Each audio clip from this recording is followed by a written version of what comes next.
Sir சிலர் என்ன நினைக்கிறாங்கன்னா, ஏதாவது தவறு செய்தால் அதற்கு வேற ஏதாவது பரிகாரம் செய்தால் அது சரியாகிவிடும் அப்படின்னு நினைக்கிறாங்க. அதில் குறிப்பாக தவறான வழியில் பணம் சம்பாதித்தால் அதற்கு பரிகாரமாக கோயில் உண்டிலில் காணிக்கை செலுத்திவிட்டால் அந்த தவறு சரியாகிவிடும் அப்படிங்கிற ஒரு மனநிலை இருக்கிறது. அதே மாதிரி திருமணம் நடப்பது தள்ளி போனால் கோயிலுக்கு அல்லது ஏதாவது ஒரு கடவுளுக்கு புடவை எடுத்து வைத்தல் அல்லது தாலி செய்து வைக்கிறது, இந்த மாதிரி சில பரிகாரங்கள். பொதுவாக ஒரு பிரச்சனைகள் இருக்கிறது அப்படின்னாக்க அதை சரி செய்யணும்னா அன்னதானம் செய்கிறது அப்படிங்கிறது இருக்குது. அப்போது ஒரு தவறுக்கும் ஒரு பரிகாரம் அந்த மாதிரி ஏதாவது ஆன்மீகத்தில் இருக்கா சார்? இதுக்கு ஒரு தெளிவான விளக்கத்தை கொடுங்க டாக்டர். வாழ்க்கையில் எல்லாருமே சந்தோஷமாக இருக்கணும்னு தான் விரும்புகிறாங்க. ஆனால் அவங்க நினைக்கிற மாதிரி சந்தோஷமாக இருக்க முடியல. ஏன் அப்படின்னும் பொழுது அவங்க கடவுள் பக்கம் திரும்புகிறாங்க. கடவுள் பக்கம் திரும்பி தன்னுடைய தவறுக்கு ஏதாவது பரிகாரம் பண்ணணும். ஏதோ தவறு செஞ்சுருக்கோம், அந்த தவறுக்கு நான் பலன் நமக்கு கிடைச்சிருக்கு. காஸ் அண்ட் எஃபெக்ட் தியரி இங்கிலீஷில் சொல்லுவாங்க. கர்ம விதி தான் அது. Cause and effect. முதல்ல காஸ், அப்புறம் எஃபெக்ட். ஒரு காரணத்தை நம்ம ஒரு செயல்படுத்துகிறோம், அதுக்கான பலன் அடுத்தது நமக்கு கிடைக்குது. ஸோ காஸ் அண்ட் எஃபெக்ட், கர்ம தியரி. நம்ம லைஃப்பில் ஏதாவது ஒரு குறை இருக்குது, அந்த குறைக்குண்டான பனிஷ்மெண்ட் கிடைக்குது. அந்த பனிஷ்மெண்ட்டை நாம் அக்செப்ட் பண்ணிக்கணும், அந்த பனிஷ்மெண்ட்டை அனுபவித்து தேரணும். தவறான முறையில் ஊழல் பண்ணி ஏமாற்றி தவறான முறையில் பணத்தை சம்பாதிச்சுட்டு கோயிலில் போயிட்டு உண்டியில் நான் பணம் போட்டுட்டேன்னா என்னுடைய பாவங்கள் போயிடுதுன்னு நினச்சிட்டு இருக்கிறது முழுக்க தவறு அறியாமையாது.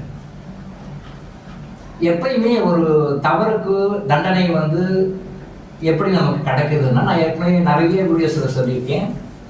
Everything is recorded in Akashic record.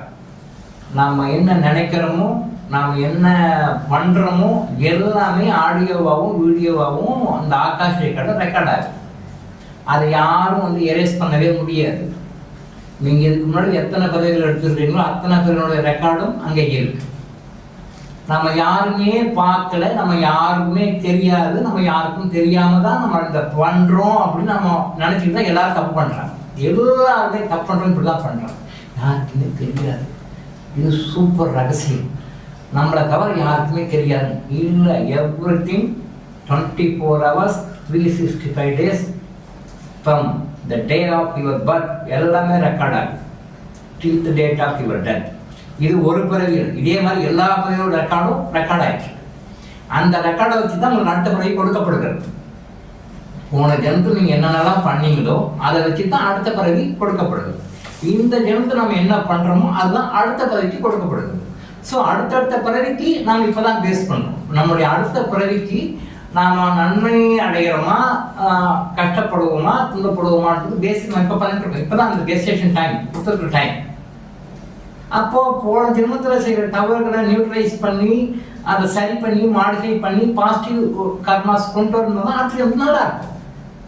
ஆனால் நாம் என்ன பண்ணுறோம், அறியாமையினால மேலும் மேலும் இன்னும் பேட் கர்மாஸை கெட்ட கர்மாவை சேர்த்துட்டு அடுத்த ஜென்மத்துக்கு நாம் கெட்ட கர்மாவை கொண்டு போகிறோம். நம்ம இறந்த பிறகு நம்ம கூட வர்றது நம்மளுடைய டீட்ஸ் தான், பாஸ்ட் லைஃப் டீட்ஸ் தான். நல்ல கர்மாவும் கெட்ட கர்மம் நம்ம செய்யலாம். அந்த கர்மங்கள் தான் நம்ம கூட வரும். மற்ற எல்லாமே வர ஸ்டாப் ஆகிடும், ஸ்டேஜ் நின்றுடும். நீங்கள் என்ன தவறு செய்தீங்களோ அதுக்கு உண்டான பரிகாரத்தை தான் நீங்கள் செய்யணும். இப்போ நீங்கள் ஒருத்தர்கிட்ட ஒரு 10 lakhs டாலர்ஸ் இல்லை ரூபா ஏமாத்திட்டீங்க அப்படின்னு சொன்னால் அந்த பணத்தை நீங்கள் அவர்கிட்ட கொண்டு போய் கொடுக்கணும். அந்த பணத்தை நீங்கள் ரிவர்ஸ் பண்ணி கொடுத்து மன்னிப்பு கேட்டு கொடுக்காத வரையில் அந்த கர்மா உங்களுக்கு தலைமுறைக்கு தொடரும். நீங்களும் நிம்மதியாக சந்தோஷமாக இருக்க முடியாது, உங்கள் குடும்பத்தினரும் சந்தோஷமாக இருக்க முடியாது, உங்களுக்கு வேண்டப்படவும் சந்தோஷமாக இருக்க முடியாது. உங்கள் தலைமுறையும் அது தொடரும். இதுக்கு பரிகாரமாக நீங்கள் உண்டியலில் போயிட்டு பணத்தை போட்டீங்கன்னா லஞ்சத்தை கொடுத்து சாமியை விலைக்கு வாங்க முடியாது. லஞ்சத்தை கொடுத்து மனிதனை வேணால் விலைக்கு வாங்கலாம். ஏன்னா சில வெள்ளி காசுகளுக்காக இயேசு கிறிஸ்துவை காட்டி கொடுத்தாலும் இல்லையா, நம்ம சில சொற்ப வெள்ளி காசுக்காக இயேசு கிறிஸ்துவே காட்டி கொடுத்த மனுஷன் நம்மால். அதே மாதிரி லஞ்சத்தை கொடுத்து கடவுளெல்லாம் விலைக்கெல்லாம் வாங்க முடியாது. இது ஒண்ணுமே கடவுளையே நம்ம லஞ்சம் கொடுத்து விலைக்கு வாங்கணுன்றது இன்னொரு அடிஷனல் குற்றம் வந்து நம்ம அடிஷனலாக சார்ஜ் ஆகும். அதனால உண்டியில் போய் பணத்தை போட்டால் நம்ம வந்து எஸ்கேப் ஆகணும்னு தெரியாது, தவறு. அப்படி பண்ண பிரயோஜனமும் கிடையாது. அதே மாதிரி அன்னதானம் நல்லதானம், தப்பு கிடையாது. பட் அன்னதானம் போட்டாலே பாவமெல்லாம் கர்மாலாம் போயிடணும்னா போக்காது. ஒரு குறிப்பிட்ட அளவு தான் போகும். அந்த அளவுக்கு மேலே ஃபார் எக்ஸாம்பிள் ஒரு 100% நீங்கள் ஒரு தப்பு பண்ணியிருக்கீங்க, இல்லை ஒரு ஊழல் பண்ணி பணம் சம்பாதிச்சிருக்கீங்க, இல்லை ஒருத்தர் ஏமாற்றி பணம் சம்பாதிச்சிருக்கீங்க, இல்லை ஒருத்தர் வாயில் அடித்து வயிற்றில் அடித்து பணத்தை பிடுங்கிருக்கீங்க. நீங்கள் போய் அன்னதானம் போட்டால் அந்த பாவமெல்லாம் போகாது. இந்த பாவம், இந்த கர்மம் உங்களுக்கு அப்படி தலைமுறைக்கும் தொடரும், குடும்பத்துக்கும் தொடரும், 7 ஜென்மத்துக்கும் தொடரும். அதை நீங்கள் முறையாக மன்னிப்பு கேட்டுக்கணும். பரிகாரம் செய்யாத வரை எத்தனை பிறகு தான் தொடரும். இந்த பிறகு அடுத்த பிறகு அடுத்து வந்துட்டே இருக்கு. எத்தனை பிறகுனாலும் அன்னதானம் போடுறதுனால உங்களோட பாவம்லாம் போயிடுது. அதே மாதிரி இப்போ கல்யாணம் ஆகலை அப்படின்றது காரணங்கள் நிறையா இருக்கு. அதை பற்றி பேசினா 10 எபிசோட் பேசலாம். அந்த ஒரு சப்ஜெக்டை பற்றியே. நீங்கள் அம்மனுக்கு போய் புடவை வச்சா கல்யாணம் ஆகிடுமா? இல்லை. இப்படி நீங்கள் நினச்சிக்கிறீங்க. அம்மனுக்கு அம்மன் புடவை இல்லாமல் இருக்காங்க. உங்களை படைச்சது கடவுள். இந்த புடவையை வாங்குறதுக்கு உண்டான பணத்தையும் இந்த புடவைக்கு உண்டான வாங்குவதற்கு உண்டான சூழலையும் உங்களுக்கு ஏற்படுத்தி கொடுத்து யார்? அந்த கடவுள் தானே. அப்போ அந்த கடவுளுக்கே போய் நீங்கள் வந்து புடவை கொடுக்குறது அது எப்படி? அது அம்மன் புடவை இல்லாமல் இருக்காங்க. இல்லை நீங்கள் புடவை கொடுக்காம விட்டுட்டுனால அம்மன் புடவை கட்டிக்கிறதுக்கு இல்லாமல் கஷ்டப்பட்டா இருப்பாங்க.